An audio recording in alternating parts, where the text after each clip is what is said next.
Welcome to Here Come the Details, a podcast show with Josh FADEM. Once again, we had a planned cinema discussion with noted film expert Raygun Busch of noise rock music dignitaries Chatpile and Josh. Unfortunately, both became unavailable due to various cargo van and dental issues, so Josh's buddy Garrett and his cousin Ray stepped in last second to film another episode of The Tape Pile from their storage unit.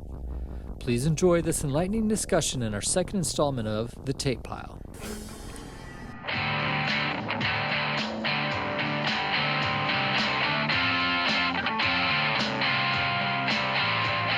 Hey, how you doing? I'm Garrett Claxton. I'm filling in again for Here Come the Details for Josh. I'm back in my storage unit again. So we're talking tapes. We're talking about a big old pile of tapes. We're on the tape pile. What had happened was last time I was here because I got in a fight with my girl because she didn't want to do it without a rubber, and that pissed me off because I hate rubbers. So she kicked me out, and I had to go in my garage and try to sleep in there. Then she caught me and she kicked me out. She still didn't want to do it without a rubber. So anyway, my buddy Ray, I had let him sleep in my storage unit in order to pay for some of the rent for the storage unit, and I had forgotten that he was staying in the storage unit. So I was like, shit, where am I gonna go? And he had let me stay. So we was having a good time, but you know, sometimes you get too close to your buddy, close quarters. So we started getting into it a little bit, and then he kicked me out, but I was like, where the fuck am I gonna go? And my girl's still pissed off, and she still ain't wanna do it without rubber, so I ain't gonna go there, cause you know, she don't want another kid. And to be honest, I don't either, but I can do it and not get a kid. Except for a few kids, that's the way I usually do it. And a damn way, Ray said, hey, I got a storage unit, so he let me stay in his storage unit, which is not as cozy as my storage unit. So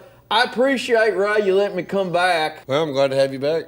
In my humble home, man. Yeah, I mean, it's my home, but, I mean, it's my storage unit, but your storage unit, but my home, you know. Yeah, I mean, I've been living here for a while. Yes. I kind of think of it as partially mine, at least. That's true. Yeah.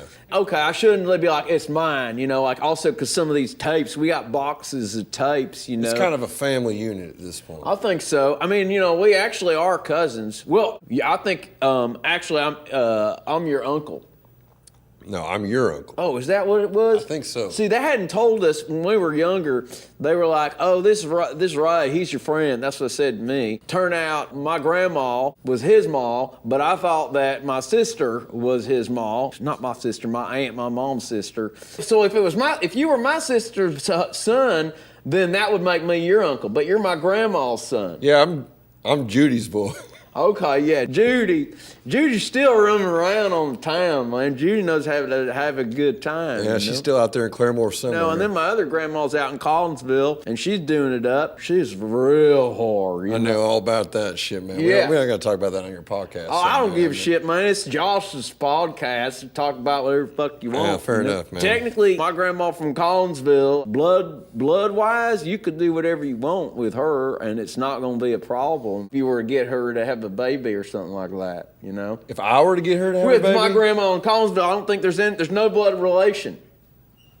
Well, maybe. I don't know. Yeah, well... I ain't trying to put that to the test, but I mean, if you want me to. I don't care. Hey, family's a great thing. Might have to have a couple more of these before we get into that, but we'll see. Yeah. Man. My grandma, though, she knows her way around a man, that's for sure. That's just what I'm not saying she don't. I'm just saying, I mean, I'm seeing Gina right now. Okay, yeah, you don't fuck things up with Gina. Gina, she'll let you do it without a rubber. Well, if you start talking to somebody else, I could talk to Gina. If you start talking you better not Josh's talk. You better not fucking say anything to Gina, man. Yeah, Chip, man, you better mind your own business, man. So last time we were here, Dave was running security, and Chip was all pissed off because he thought he was going to get to run security, and we were paying Dave to run security. Dave couldn't make it today. He's running security at the club that he runs security at. So Chip been bugging us.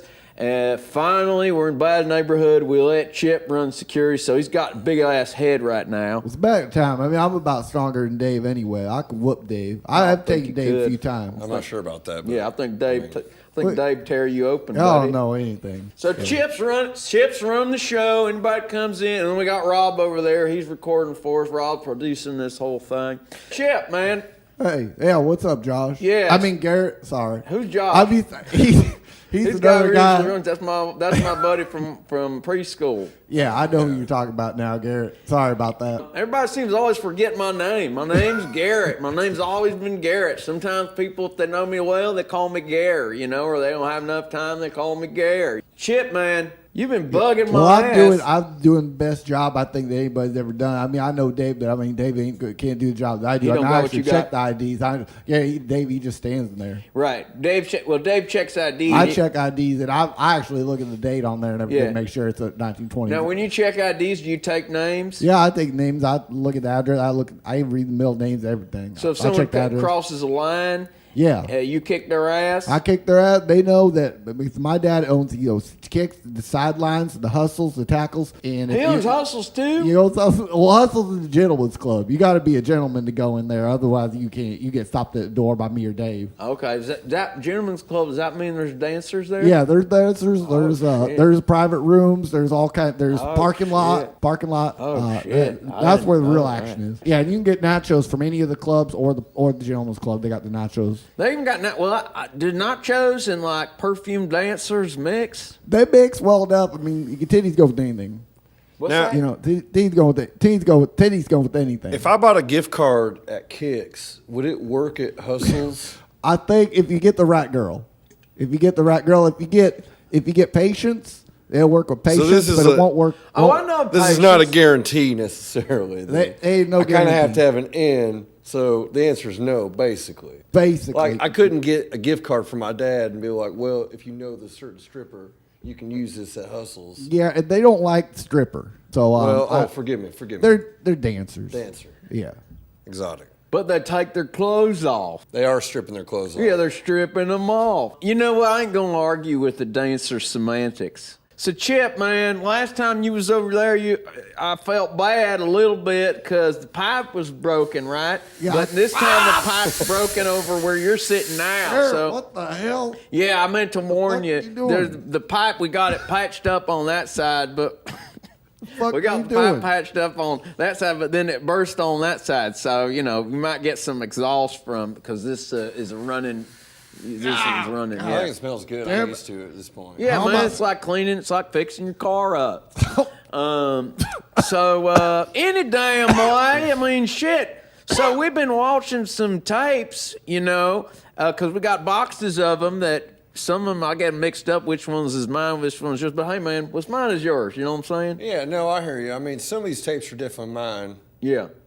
Well, okay. I've written my name in a lot of the boxes on the inside as magic marker, but you'll see later. Yeah, okay. So some of them are mine, some are yours. Sometimes I've watched yours. Sometimes you've watched mine. That's right. I'm just trying to make you feel at home at your home. I guess. You've been watching a lot of movies since I've been when I go to QT and stuff. Like you'll be watching movies. You never watch the movies I recommend to you. You watch other movies. Okay, so I don't watch movies you recommend, but there's just so many. Tell you what, this time some of these movies I haven't seen. We got it more focused too. We made a decision to decide what we're going to watch, and some of it on our downtime, you'll watch some, and I might watch it. Anyway, some of these I haven't seen, and you can recommend whether I should watch it or not. Some of them I haven't seen too. So I'll recommend to you. And some of them we've both seen, so we're going to get into it. I know. I can't wait to talk about one in particular. So. Okay, cool. Yeah, you know what? I'm looking forward to it too. By the way, QT, man, when I interviewed with your manager, Jerry, he was a fucking prick, man. First of all, he didn't hire me. Second of all, I told him as an employee, I got lots of ideas. Idea number one, get rid of all these rubbers.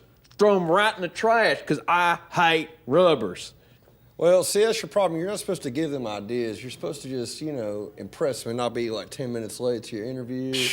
Jared is, he's an all right guy. You just you gotta learn how to talk to people. All right, I think shit. You have a big issue. This is a bigger underlying issue of yours, just not being able to talk to people. That's why it's been hard for you to get hired at places like QT, like me. All right.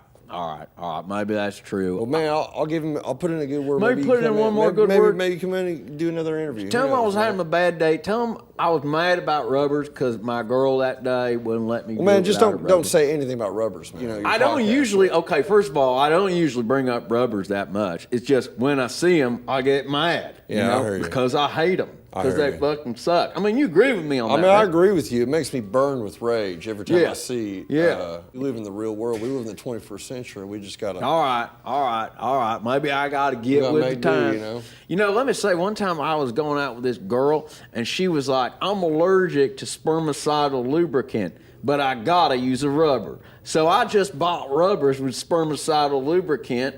Boom. Guess what? She don't want to use them. I mean, that's a pretty good solution. Yeah, man. but I got her pregnant and we broke up.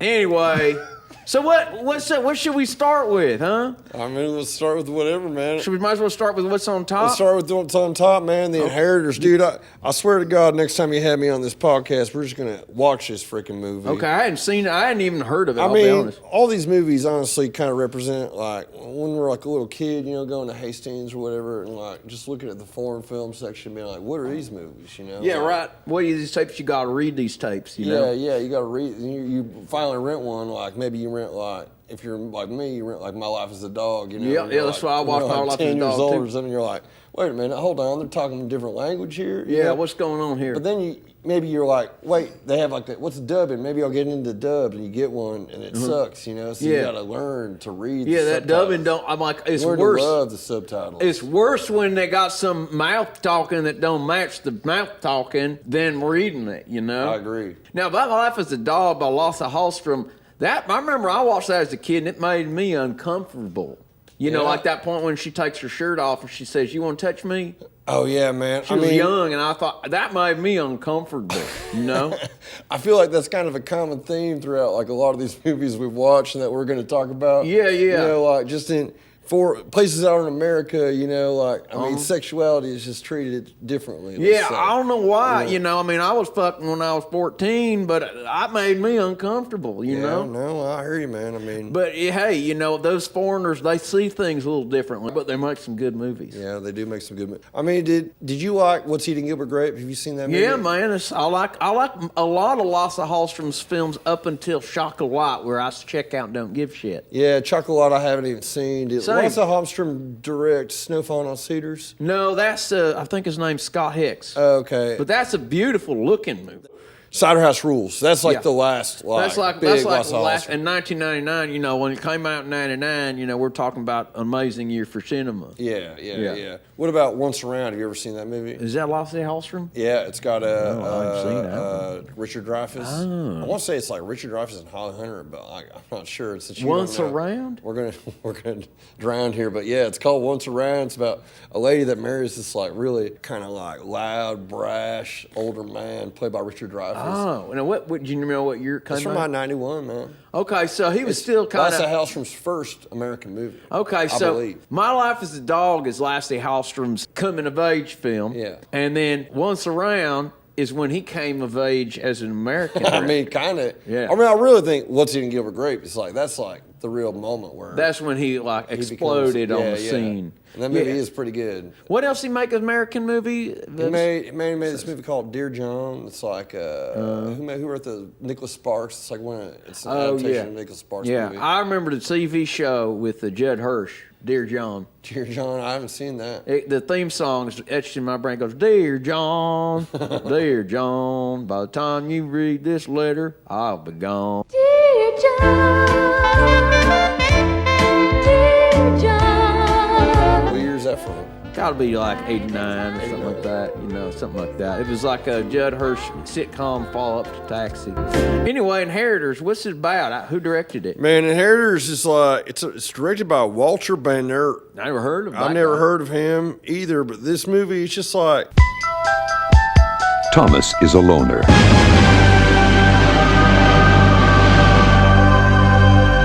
This is the kind of like movie that I'm looking for, you know, and like kind of want. You were talking about running theme of every movie that you watch being opera. Kind of a running theme of every movie I watched is like Wayward Youth, I guess.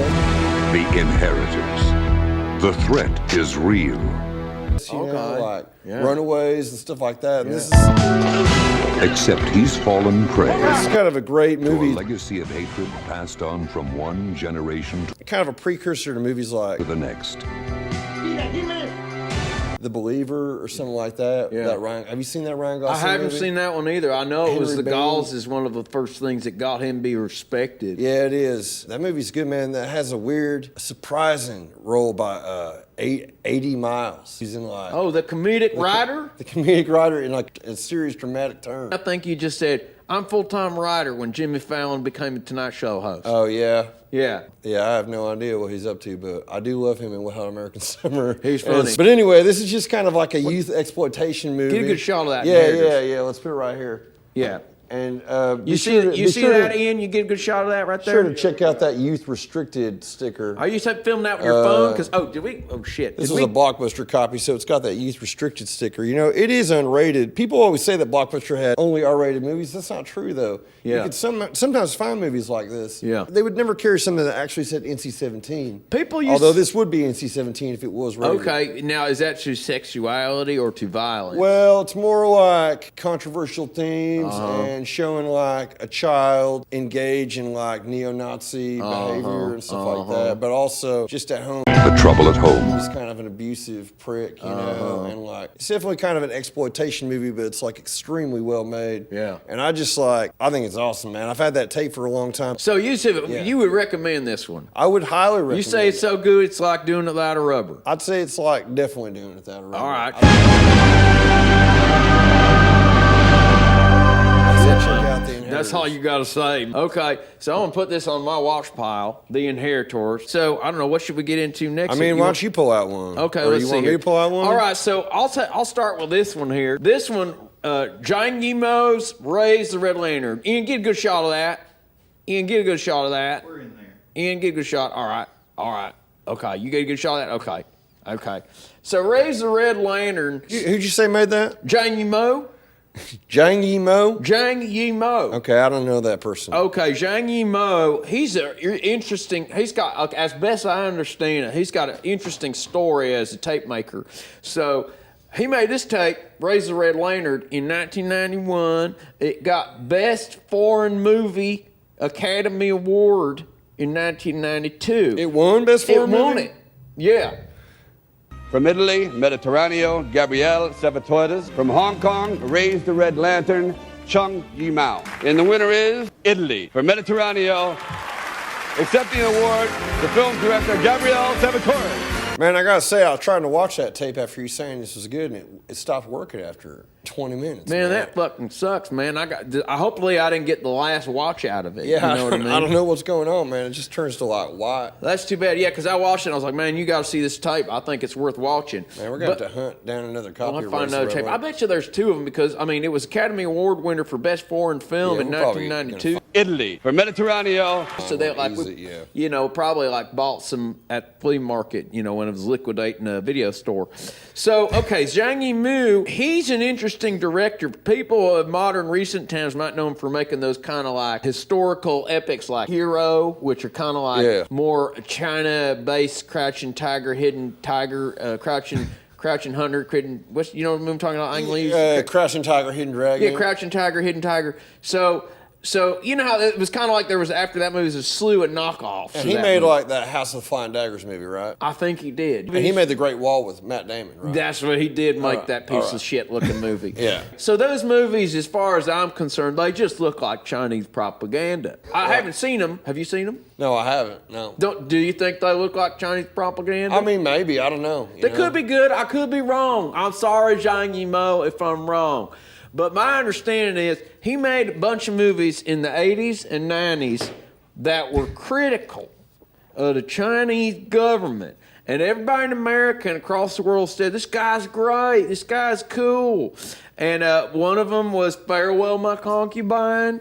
And one of them was Shanghai Triad, which I've also seen, and that movie's badass, man. That really? Yeah, Shanghai Triad. I mean, that name sounds fucking badass. Yeah, man, it's fucking badass, and it's similar. And they all star Gong Li, which the name of the actress in here. She's great. She's kind of like his muse, Is she the She's that main actress. Yeah, she's beautiful. Man, I wish that would have played for me, dude. Yeah, I was man. trying to get that watched, and it's frustrating experience. We'll find another one. You take it with you. We'll try this again. I mean, maybe it was your tape player or something maybe like I just that. got to shake it a little bit. Yeah, shake it, blow in it. Yeah. But what's interesting, Raise the Red Lantern. So what it's about in like feudal China, 1920s or something, it's real oppressive. And this girl, she gets kind of has to, I think her husband or her daddy died or something like that. She got opportunity for like a rich guy or a master or someone they call master to be one of his mistresses. And they got some sort of way that they do it where each night the master goes and spends the night with one of the mistresses. So there's mistress 1, mistress 2, mistress 3, mistress 4.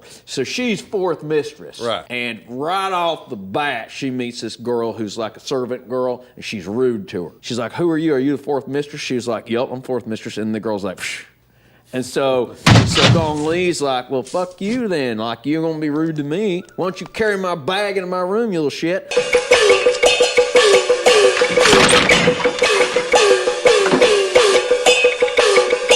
Hey, what's going on over there, Chip? I don't want to. Chip, you just looking at your phone, man? I thought you were running security. What if someone were fucking coming in here, you know? I mean, the pipe's broken and you're not doing a damn thing.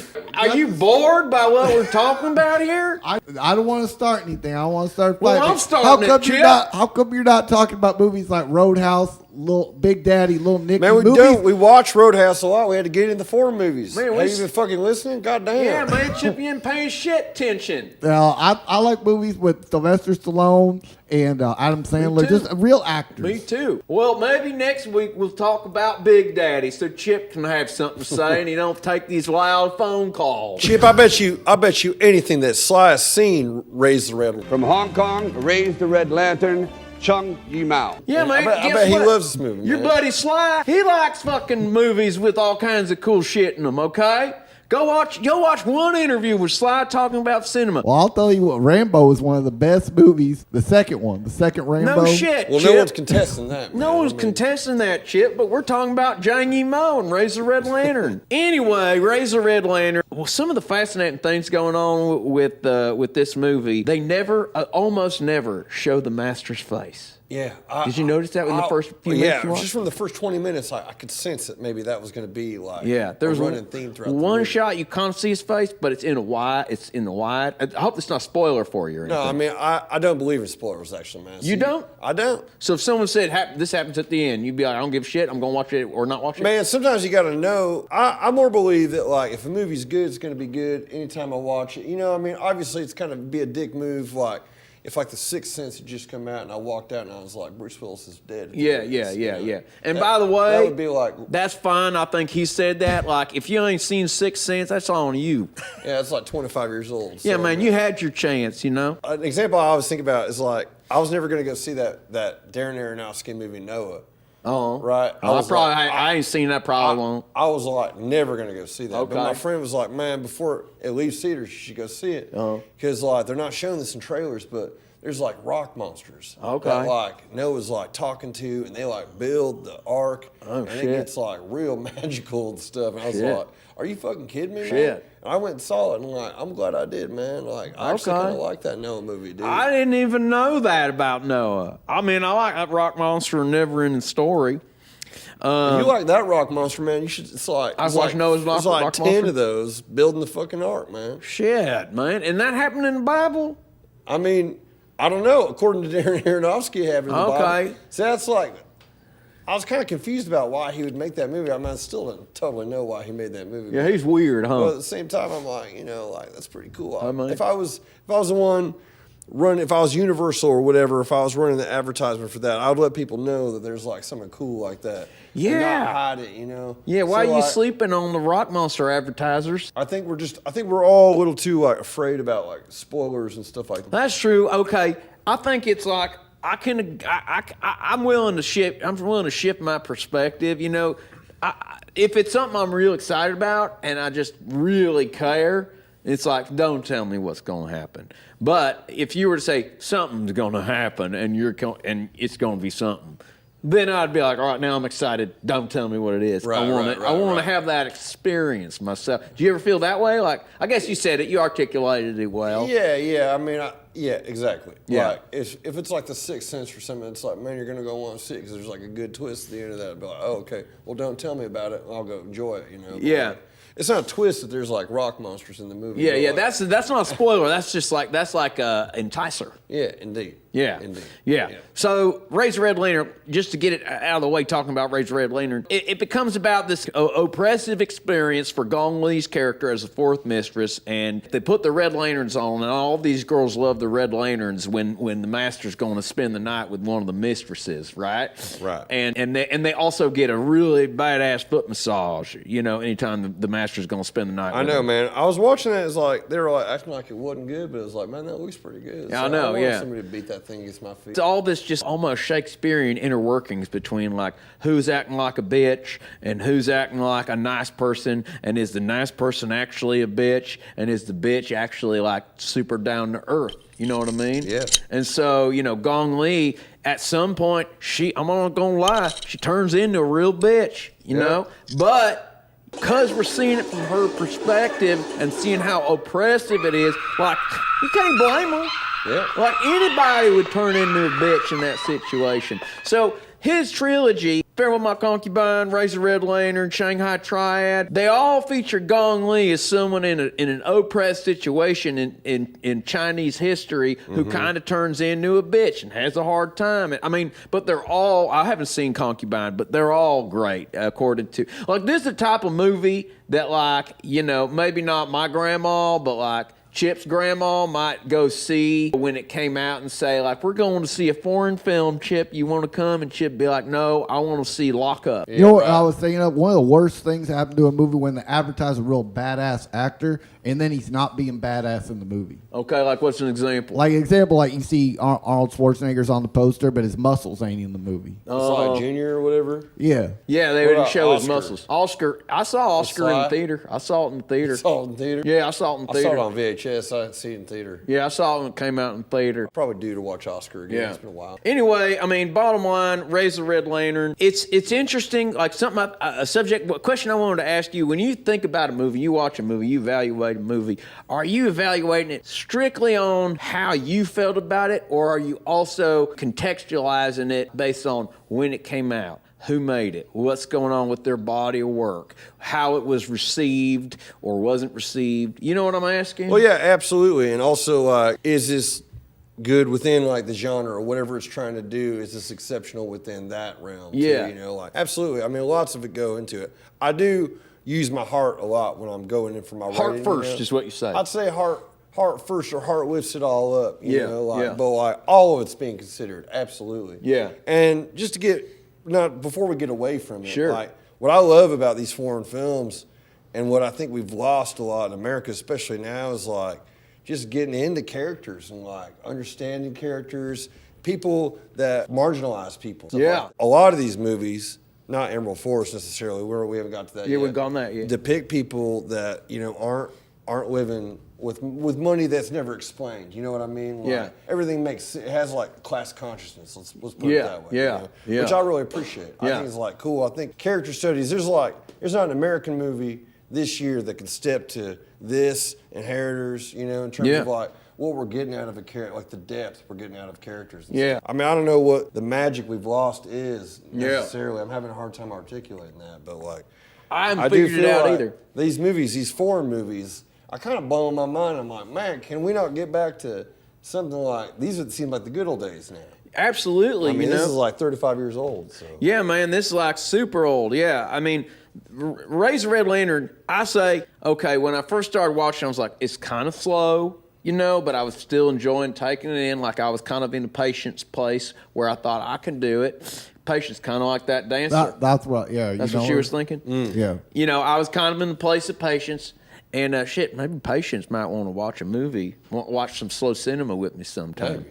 Yeah, maybe I'll go to the what's the name of that gentleman's club? It Hustles. Hustles. Yeah, okay. Hustles. Maybe we'll go to Hustles. But don't use one coupon from Sideline at the Hustles. there's no overarching gift card. There's no gift card that works for all your daddy's places. Umbrella. No. There's no umbrella gift. You should look into that because like you can get like a Chili's Yeah, man. on the border, macaroni grill, like all it will work at all 3 of those restaurants. You know what I'm saying? I mean, your dad would make tons of money. Well, have you ever pitched that idea to your dad? Well, my dad. We can get those in the QT I work at, man. He's like a billionaire. I mean, he's up there. I mean, he's got much money? He's got a lot of money.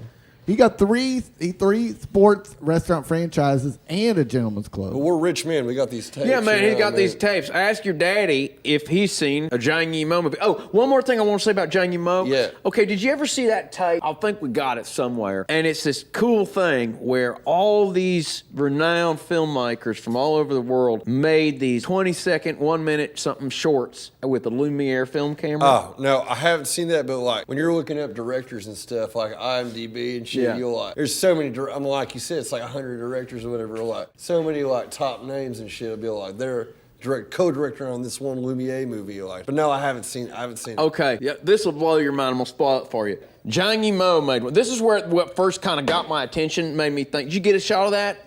Okay, this is what first got my attention about Zhang Yimou.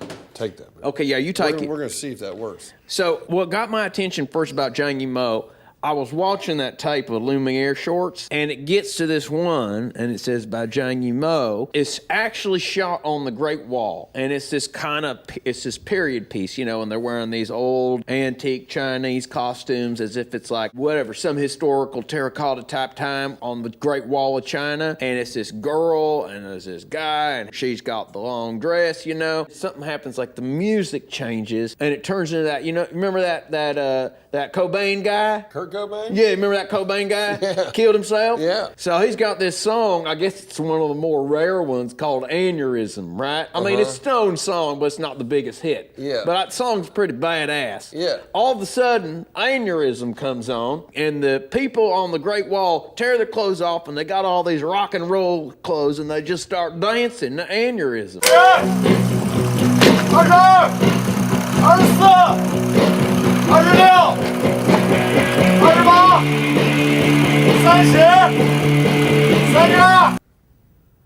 And that's the short. That's it? But they're on the Great Wall of China, dancing to Aneurysm. And the short's badass, man. I have to watch them, man. I mean, so the whole movie worth watching? Well, it's only like 15 seconds. Well, no, I mean like the Lumiere company. Oh, yeah, it's all like a bunch of shorts shot on this antique camera made by the greatest directors of all time. It's great. It's just it's a fun thing. They're all good or interesting. And I hadn't seen it in like 20-something years, so probably some of these directors I've heard of now, and I didn't know. You probably know more about them. Yeah, absolutely, yeah. Hell yeah, dude. I mean, I'm down to check that out. Yeah. Anyway, what's our next movie? We're talking up Storm, man. We're getting into it. We're talking up a damn storm right now. Well, here's Speaking of storm, are the pipes clear right now? Every time you mention the pipe. Damn. Sorry, Chip. Yeah. What you got there? Well, I got here a movie called Son of the Shark. Look at those kids. Okay, yeah, wow. Look at the back of that. It's like a bus phone. This video, this is like, I'd say there's like 4 movies that when I think about the foreign section when I was a little boy. Yeah. That movie. Yeah. Tokyo Decadence. Okay. Do you know that? I don't. I kind of can picture the font in my brain. Yeah. I haven't seen it. Man Bites Dog. Man Bites Dog. Remember that? That seemed badass. It turned out to be kind of a jokey movie. Yeah, it's kind of more of like a comedy, but like, Yeah. I do love that movie. Yeah, yeah. And then Tetsuo the Iron Man. Oh yeah, that movie's badass, man. Yeah. Those are like the 4 movies I remember seeing as a little boy. I was like, man, what's this movie? And I never watched them, and I've been having that. I found that like 10 years ago. I found that the same day I found The Inheritors. And like both these movies I watched recently. Yeah. I've been saving that for kind of a rainy day, and like I put that on. I swear to God, man. Agnes Merlet. She made this movie called Dorothy Mills that I've seen the box for. I've never watched it either. Now I want to see Dorothy Mills. Yeah. But this movie, Son of the Shark, man, I swear to God, if Criterion put out like a Blu-ray of this or whatever, you know, or if somebody kind of lifted this up, it would have kind of an uptick in popularity in the way that like People Stalker has. And, yeah. Like, Come and See. And, like, Come and See. I was just about to say Come and See. Exactly. Like movies that have always been around, but like only recently people are actually talking. Because Come and See was like impossible to find. I've been looking at the writing and I've been looking at this picture. I just now got a glimpse of this picture on the back of the box of this bus going off a cliff. And you get a picture of that bus going off a cliff. And that's something that happens, like it's a practical effect at the beginning of the movie. Yeah. and they like drive this bus off a cliff. Shit. And then the bus is down Get at a shot the of that, bottom Ian. of the cliff, and they're living in the wreckage of the bus. Yeah, get a And shot of then that. Oh, the back? tide, it's like, I mean, this movie is just like, you want to watch a movie like this, which probably costs, like the bus is easily the expensive shot. The bus stunt is not even the reason to watch it. It's not even the reason to watch it, although it's amazing. Okay. Like, but like, the kids are incredible. Like Yeah. for like young kids, it's like, I mean, if you like movies like 400 Blows, Yep. like Long Island Expressway, Yep. yeah. That's a Paul Dano's Dano first movie. yeah. That's an interest. That's a walk the line type movie right there. yeah, that indeed. movie really walks the line. Indeed. What Yeah. about Kids? Kids, If you like that movie, what Yep. about La Vie de Jesus, Bruno Dumont's first movie? didn't see it. What about L'Enfance Nu, Maurice Pialat's movie about I the know kid it. going I know through it. foster Didn't see homes it. and stuff? Yeah. Well, this movie's comparable to that. I think it's even better than any of those movies, Okay. honestly. I can't believe how good this movie is. It's from 93. I think 93 is just like I guess an would amazing- Empire of the Sun fall in that category? Empire of the Sun, I mean, kind of, but like, Empire of the Sun's not like rough and raw like this. You know, Right. like- It's Spielberg's rough and raw. Spielberg's most Softens rough it. and raw would be like Schindler's List, I guess. You Yeah, know? or Munich or something Munich, like that. maybe like Yeah. or Saving Private Ryan. I Yeah, guess, those you are know. pretty. Those, he gets rough and raw there. But like, this is something else. I don't know. Like, it's like a rated R movie. Exactly Like, what's how to it describe about? What it. happens I'm in giving it a full 10 out of 10. Easy. It's about two. 10 out of 10 rubberless duets. Yeah.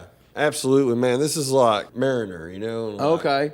Rubber. You're having kid after Yeah. kid after kid with this. Yeah, one. just babies. Babies. No rubbers, babies. So that's how good Son of Shark. That's how good it is. Like Son of Shark, because you're the shark and you get to do it without a rubber. Yeah. Well, no, it's about wayward youth. It's about like runaway kids and Yeah. stuff. It's kind of like all those movies I mentioned. Yeah, I mean, it's yeah. like a common But now, would theme. Times Square fall into that category? It's You know, not yeah, Times Square would fall in that category. Times Square, they don't make enough movies about runaway girls. You know. Yeah, Journey to Nat again. I'm thinking of like all Yeah. like stuff I watched as a kid. Well, yeah, sure. Journey Natty. That's like a kids movie. Like, Yeah. Both those movies are kind of more virgin on kids movies, where Yeah. this is more like rough and raw reality. Well, we you know? talked about Out of the Blue. Yeah. Dennis Hopper's Out Oh, of the Blue. no, that's a great example. That's a great one. Absolutely. I'm almost brought Out of the Blue. Yeah. Say yeah. Next time we got to talk about Out of the Blue, man. Yeah. I think Out of the Blue was in your storage unit, Yeah. so that's why we didn't talk Yeah. it. It's not in my storage Yeah, unit. that where we are right tape here. is a little like, I don't know if that'll play, but I mean, we'll have to see. You know? Yeah. I mean, I've seen that tape. I've seen I it. got a tape of my own in one of the boxes back there. Oh, so. hell yeah. Yeah, Out of the Blue, that movie's badass, man. No, I love- Linda Manns. I love Linda Manns, man. Yeah, man. Linda Manns. That's pretty cool when they stick her in gummo. Oh, that I was pretty loved clever it. of them. You Yeah, know? I know. It was like a Harmony Korine had kept the cards close to his chest, made it seem like I got this just random woman, and if you know, you know.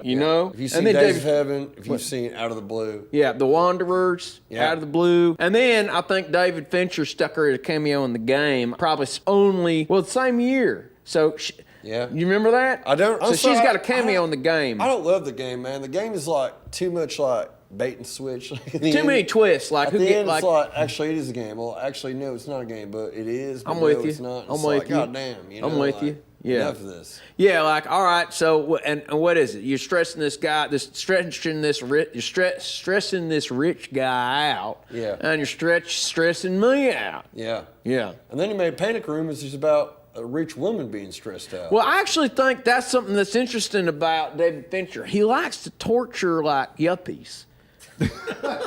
And that's the thing. That is a recurring theme in his work. Social Network. It's like the birth of the future of yuppies. Yeah.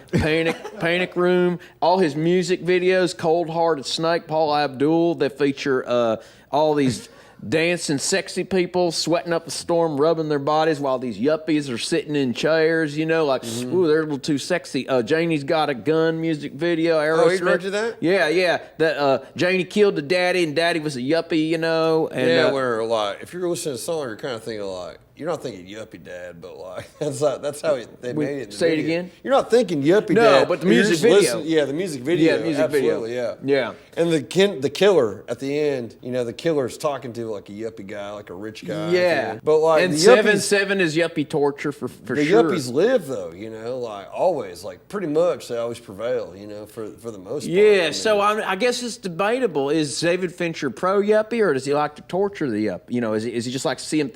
The big biggest one is a Cradle of Love. You know, that Billy Idol video where the punk rock girl comes in, starts dancing, taking her clothes off, and the yuppie's like, don't touch my fine china, and she breaks it all. I think more maybe like, here's my theory is that like Fincher is a yuppie, and it's like he's making like horror movie for like him and people like him. And he's like, hey man, like, wouldn't this be scary? Yeah, this would be scary, man. Something like this happen, you know? Yeah. Like, yeah. So I think that's maybe his POV. Where does Mank fall into that? Is Mank like, man, who's the yuppie? Is Mank the yuppie, and the yuppie prevails because he gets the credit, and Orson Welles is the artsy type, and he's like, that fat piece of shit Orson Welles didn't write his movie. Mank wrote it. Well, I didn't see Mank, but I know that he made it for his dad, and I think it's a real yuppie-ass thing to do, to make like a movie about... Make a big, expensive, inconsistent movie. Kane. Yeah. It's not a great movie. Now, Gone Girl, that seems to be yuppie torture, and the yuppies are definitely the bad guy, and the yuppies prevail. Yeah, the yuppies prevail at the end. Zodiac is just a good movie. Well, David Fincher's kind of fucking us all with the rubber by not putting out Mindhunter Season 3. Yeah, that's true. I did like Mindhunter. I like Mindhunter. Yeah, that's true. I like Mindhunter. Did you ever see Mindhunters? Was the Rennie Harlan movie? No, you told me about it. Tell me about it. Have I told you about that already? We talked about it a little bit, but I hadn't seen it. We talked about it recently? We talked about Long Kiss Goodnight.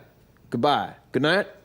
Good night. Good night. Good night. Yeah. Yeah, we're talking the Rennie Harlan, of course. Yeah, now I'm up to speed. Yeah. It's like this movie about from what I've heard, a friend of mine named Rick. Yeah. He told me that Mindhunters and Mindhunter, the TV show, which is very serious, are derived from the same source material and the same development. Yeah. But the Rennie Harlan movie is about like 8 or 10. It's probably 10 because it's Agatha Christie, and then there were none, basically, retold, or 10 Little Indians, or whatever that story is. Yeah. It's like these 10 FBI agents. They're not agents yet, but they're like on their final test, brought to this island. And they're meant to solve this serial killer mystery with all these dummies and sets and all this shit. And like Val Kilmer is like the head of the FBI or something. Yeah, the guy who wrote the book, John what's-his-face, guy who wrote that book. So they wrote the book, and Rennie Harlan turned into this like crime movie Mindhunter. Right. Is LL Cool J? But like as it turns out, there's a real serial killer on the island, and you know people start dying and right. stuff. But LL Cool J's in it, man. I can't recommend that movie enough. Dude. Okay, you got to check out Mindhunters. Oh, I will. Yeah, we'll save this. We'll watch. I'll check out Mindhunters. I'll see if I can find a tape of Mindhunters, and then because I'd also want to flag this for next time. I'd love to talk about Surviving the Game, because that movie's badass. Oh man, I'd love to talk about Surviving the Game. Ernest Dickerson. Dude. Yeah, hell yeah, man. Let's get on to the next. What should we talk about here next? Hey man, you tell me. Yeah. Oh, let me take. Can I borrow that? Can I watch that one? Yeah, you're all gonna right. borrow that one. Yeah, I'll borrow that one. Red Squirrel. I'll try to make this one quick. Okay, the Red Squirrel. Ian, you got a picture of that one? You got a shot of that, Ian? We got it. Ian? All right. So the Red Squirrel, directed by Julio Medem, starring Emma Suarez and Nacho Novo. La necesito igual que a mi hígado, a mi cerebro, a mis ojos. Okay, this movie is interesting. It is a foreign film, and it's directed by Julio Medem. Is that from Mexico? Spain. Yeah, it's great. I mean, okay, on the basic level, it's visually interesting.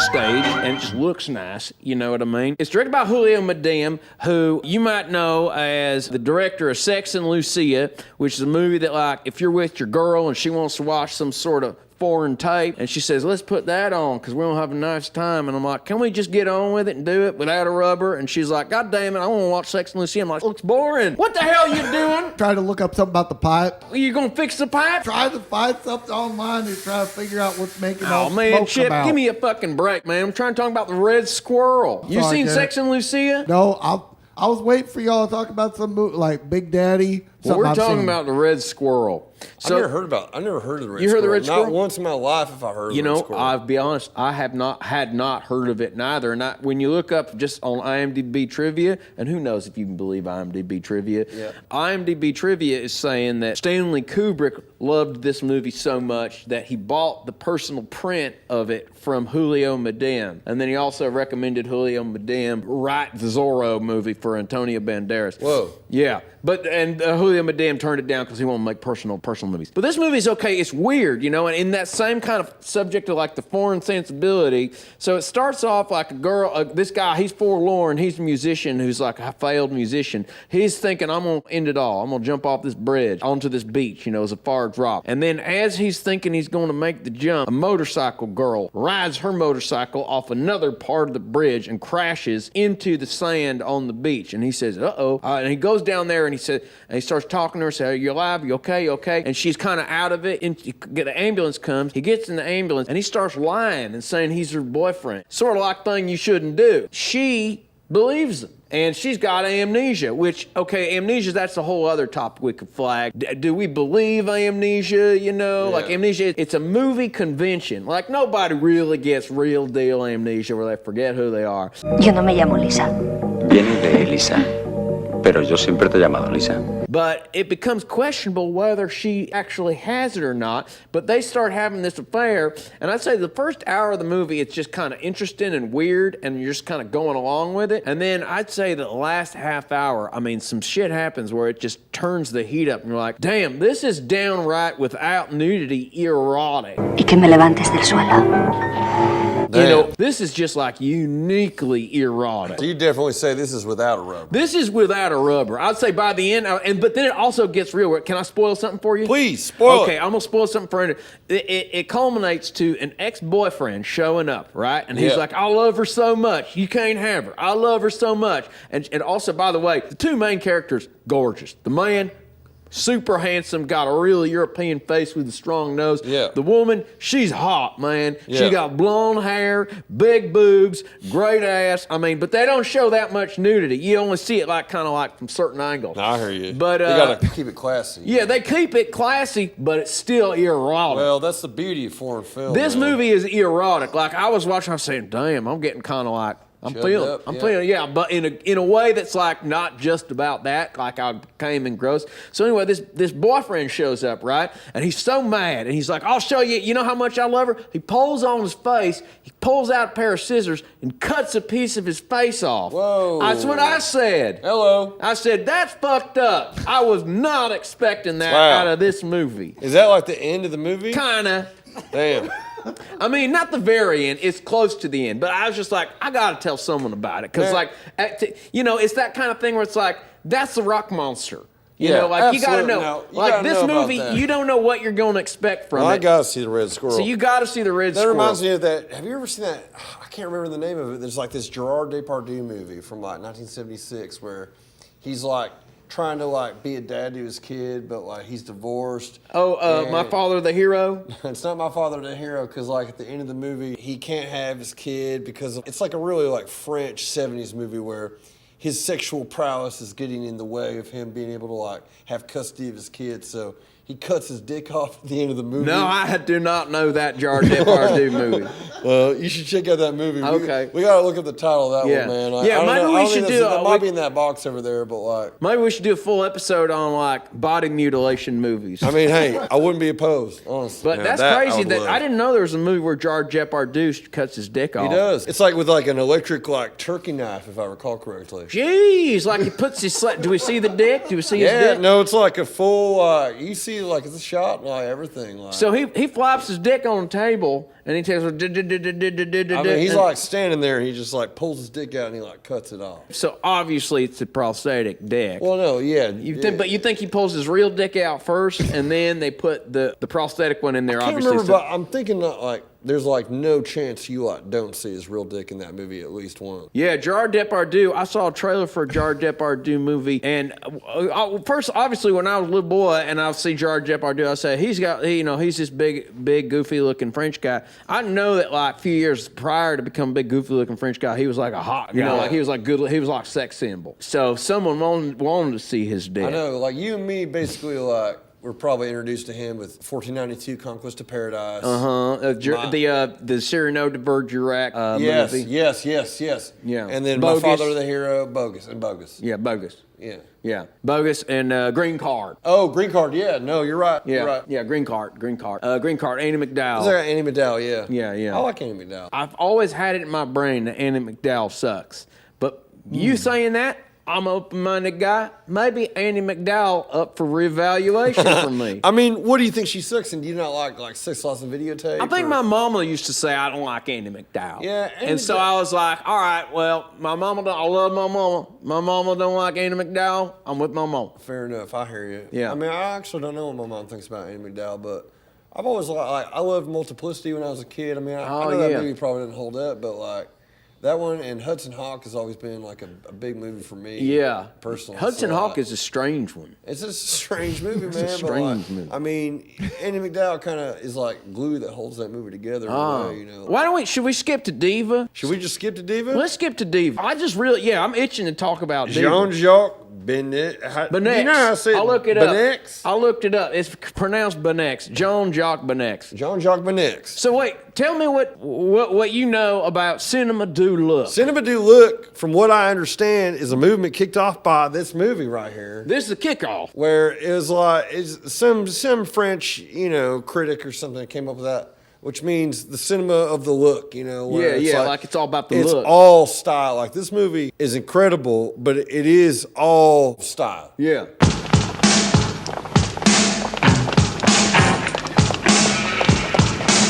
Where the plot almost is not there, and I was having a hard time following even what was happening, even though it's so simple. Like at times I was like, is this really what is happening right now? Yeah. And it was. Yeah. You know what I mean? You know what I kept looking for? Okay, so here's what it is best I could understand it's about. It's about this opera singer.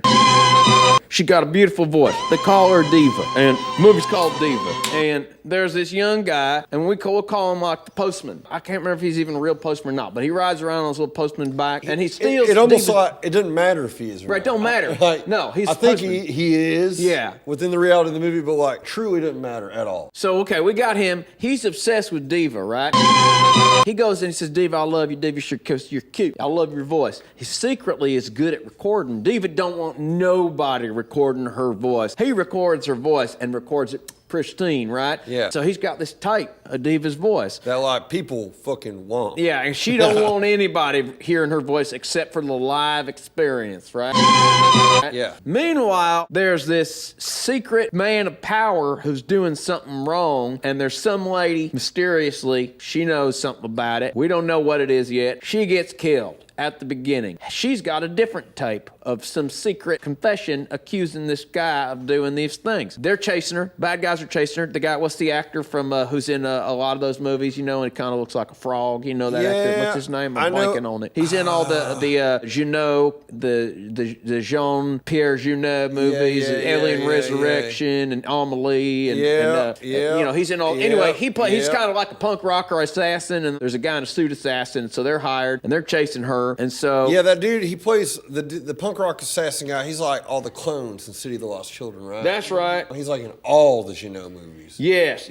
What an underrated director. Not to get us off tangent, but like Junot and Caro, like Delicatessen, City of the Lost Children. Yeah. And I love Alien. Resurrection's like it's got some like problems. I'm with you. Those first good movie, man. Those first four, man, they are solid. Yeah. Even Fincher. And I know that Fincher. Oh, you're talking about Alien. I'm talking about the Alien. You're talking about the first four Junot. Oh no, I thought you said even Alien Resurrection. I was like, I like Alien Resurrection well, too. I do too. And I'll go even the distance and say I like Alien versus Predator. Okay, so that counts in terms of the chronology. I truly believe it does, man. I believe in a lot of ways Alien versus Predator is a more faithful legacy. It's like above a legacy sequel, but like it doesn't have to have these moments where you have a character literally say like, get away from her, you bitch. Yeah. Instead, you've got like a moment that harkens back to them finding the big spaceship that's alien, and they've never seen it, in Alien 1, they find a big pyramid underneath the ice in Antarctica in Alien vs. Predator. They don't have to spell it out. Yeah. But I'm like, oh, this reminds me of that moment in Alien that I love so much. And I love this moment in Alien vs. Predator, too. All right. I remember when it came out, people like, fuck that movie, and I was like,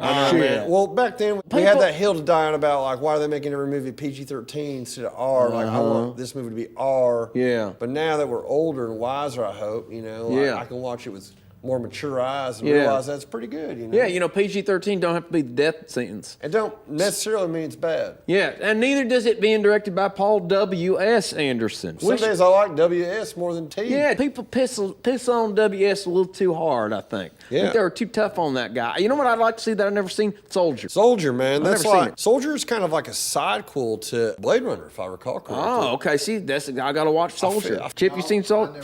I never Kurt seen Russell, Kurt Russell, crying out man. loud. Kurt Russell, he was in Escape from L.A., right? Yeah, he just escaped from L.A. It's like Yeah. it's actually like 2 years after his escape from L.A. But anyway, so back to this. All right, so we got these 2 tapes that are floating around that are highly sensitive, and different people want the tape. And at some point, the postman's got them both. And then there's some little, I thought there'd be more mix-up. I kept trying to figure out, is there a metaphor in this story? What's the metaphor? Did you think about that at all, or were you like, whatever?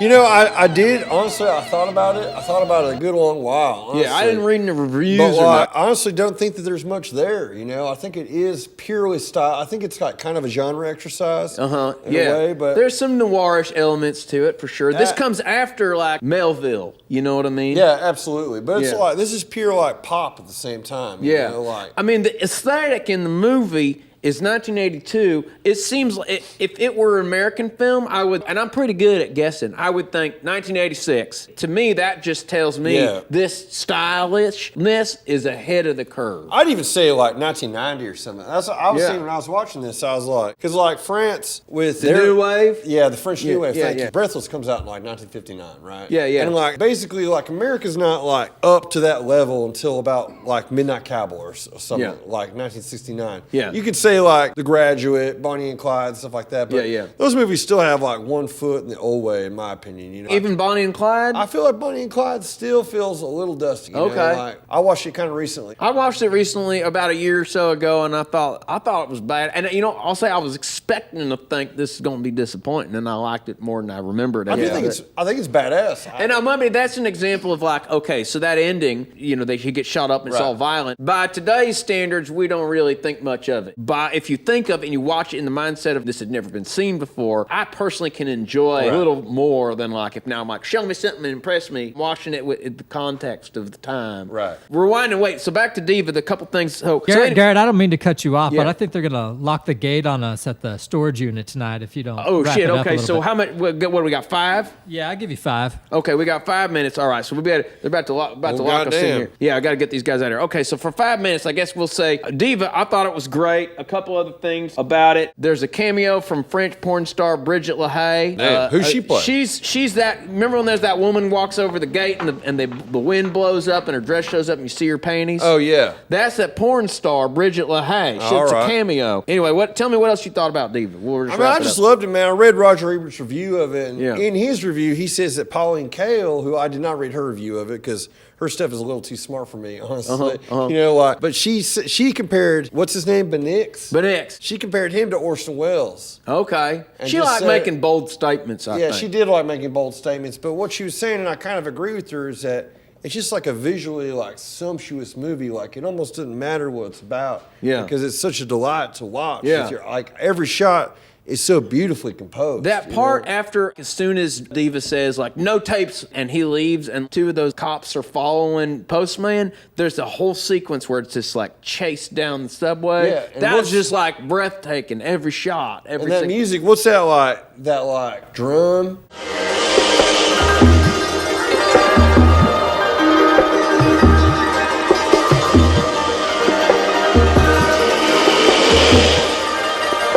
It's all scored to this like weird percussionist music. It's like, what the hell? This movie's like doing it without a rubber. I'd say for sure. Yeah, for sure. Yeah, I would definitely recommend. Well, shit, I guess we're out of time, man. It's been too much fun talking. It's been way too much fun. Man, shit. I feel like we talked about less this time. We talked about less we movies. talked about for more time, But I maybe, think we got deeper. somehow. I think we got deeper. I hope so. I don't know. Well, you know what? Who said we can't keep talking about Diva? Yeah, we'll talk about Diva maybe We later. can do whatever another the time. fuck we want. Well, I all want to right. get more in the cinema do look with you, my friend. Yeah, well, why don't we try doing that? We'll get into more cinema do look, because I got lots to say about Leo's Carax, Luc Besson. The dreaded Luc Besson, yeah. Yeah, and I'd also like to talk about like cinema do look. How come it's just 3 guys? You know, Yeah. I tried searching to find out information. Is there more? Well, I feel like that style bleeds over into like movies like Halloween 5. And the Vanilla Ice movie, Cool as Ice, I feel like has... Oh, because Janusz Kaminski shot Cool as Ice. So anyway, but we can get into that maybe some other time. Okay, yeah, we're going to flag that for next time. This is too much fun. All right, Ray, thanks for chatting with me again. It's love having you in my home. You stop by anytime. Yeah, man. Well, I was going to see if my girl let me back in her house, but if not, I might be back here tonight. Thanks again to Josh at Here Come Details, producer Rob, Chip, man, you can do shit. Well, I've been kind of hungry, so I'm going to head over and tackle to get some artichoke. Did you fix that pipe yet? Or? Nope. Shit. Damn, I looked it up, but there's nothing. Damn. God. Well, shit, I'll try to get that. So you were looking it up. I'll try to get that fixed next time for you, Chip. Hopefully we can get some real security because I felt like we was in danger because it's not a great neighborhood. All right. Thanks for watching. Here come the details. This has been the Tape Pile Talk, and we'll talk to you soon.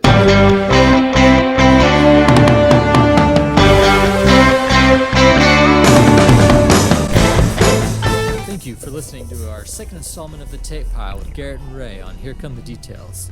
Special thanks to Garrett and Ray for sharing from their VHS collection, to Chip for running security and keeping us safe. I know I was a little nervous in that bad neighborhood. To Chip once again for the nacho hookup at Tackles after the taping.